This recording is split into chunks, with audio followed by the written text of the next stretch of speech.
Hi hello ಎಲ್ರಿಗೂ ನಮಸ್ಕಾರ. ಜಗತ್ತಿನಲ್ಲಿ ಮತ್ತು ಪ್ರಕೃತಿಯಲ್ಲಿ ದಿನನಿತ್ಯ ಅನೇಕ ವಿಸ್ಮಯಗಳನ್ನ ನೋಡ್ತಿರ್ತೇವೆ. ಇವತ್ತು ನಾನು ನಿಮಗೆ ಪ್ರಕೃತಿಯ ವಿಸ್ಮಯಗಳಲ್ಲಿ ಒಂದಾದ ದೊಡ್ಡ ಹುಣಸೆ ಮರಗಳ ಬಗ್ಗೆ ತೋರಿಸ್ತೇನೆ. ಇವು ಜಗತ್ತಿನ ಅತಿ ದೊಡ್ಡ ಬುಡಗಳನ್ನು ಹೊಂದಿರುವಂತಹ ದೊಡ್ಡ ಹುಣಸೆ ಮರಗಳು. ಈ ಮರಗಳು ನಮ್ಮ ಹಾವೇರಿ ಜಿಲ್ಲೆಯ ಸವಣೂರಿನ ಕಲ್ಮಠದ ಮಹಾಸ್ವಾಮಿಗಳಾದಂತಹ ಶ್ರೀ ಚನ್ನಬಸವೇಶ್ವರ ಸ್ವಾಮಿಗಳ ಕಲ್ಮಠ ಇವರಿಂದ ಸಂರಕ್ಷಣೆಗೊಳ್ಳುತ್ತಿರುವ ದೊಡ್ಡ ಹುಣಸೆ ಮರಗಳು. ಇವುಗಳು ಆಫ್ರಿಕಾದಲ್ಲಿ ಅತಿ ಹೆಚ್ಚು ಕಾಣಸಿಗುತ್ತವೆ. ಅದು ಬಿಟ್ಟರೆ ನಮ್ಮ ಭಾರತ ದೇಶದಲ್ಲಿ ಕೆಲವೇ ರಾಜ್ಯಗಳಲ್ಲಿ ಇದು ಕಾಣಸಿಗುತ್ತದೆ. ಇನ್ನು ನಮ್ಮ ರಾಜ್ಯದಲ್ಲಿ ರಾಯಚೂರು, ಬಿಜಾಪುರ ಬಿಟ್ಟರೆ ಸೀದಾ ಸವಣೂರಲ್ಲಿ ನಮಗೆ ಕಾಣಸಿಗುತ್ತದೆ. ಇವುಗಳನ್ನು ಮಂಕಿ ಬ್ರೆಡ್ ಬಯೋಬಾಬ್ ಎಂದು ಕರೆಯುತ್ತಾರೆ.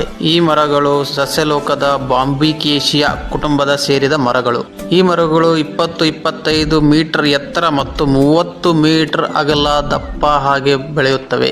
ಸುಮಾರು 2000 ವರ್ಷಗಳ ಹಿಂದೆ ಒಬ್ಬರ ಸನ್ಯಾಸಿಗಳು ಈ ಬೀಜಗಳನ್ನು ನೆಟ್ಟು ಮರಗಳನ್ನು ಬೆಳೆಸಿದರಂತ ಉಲ್ಲೇಖವಿದೆ. ಆದರೆ ಯಾವುದೇ ಪುರಾವೆಗಳಿಲ್ಲ. ಸವಣೂರಿನಲ್ಲಿರುವ ಈ ಮರಗಳು ಒಂದು ಮರ 17 ಮೀಟರ್ ಎತ್ತರ ಮತ್ತು 18.8 ಮೀಟರ್ ಸುತ್ತಳತೆ ಹೊಂದಿದೆ. ಎರಡನೇ ಮರ 18.7 ಮೀಟರ್ ಎತ್ತರ ಮತ್ತು 16.7 ಮೀಟರ್ ಸುತ್ತಳತೆ ಹೊಂದಿದೆ ಮತ್ತು ಮೂರನೇ ಮರ 12.63 ಮೀಟರ್ ಎತ್ತರ ಮತ್ತು 17.5 ಮೀಟರ್ ಸುತ್ತಳತೆಯನ್ನು ವಿಶಾಲವಾದ ಮರಗಳು. ನಾನು ಈ ಮರವನ್ನು ಮುಟ್ಟಿ ಬಿಗಿತಪ್ಪಿ ನಿಂತಾಗ ಯಾವುದೋ ಒಂದು ಬೃಹದಾಕಾರದ ದೈತ್ಯ ಆನೆಯನ್ನು ಸ್ಪರ್ಶಿತ ಆದ ಅನುಭವ ನನಗಾಯಿತು. ನನ್ನಂಥ 10-15 ಜನರು ಅಪ್ಪಿಕೊಂಡು ಮಾನವ ಸರಪಳಿ ಮಾಡಿ ನಿಂತಾಗ ಒಂದು ಮರದ ಸುತ್ತಳತೆಯನ್ನು ಸರಿ ಮಾಡಬಹುದು.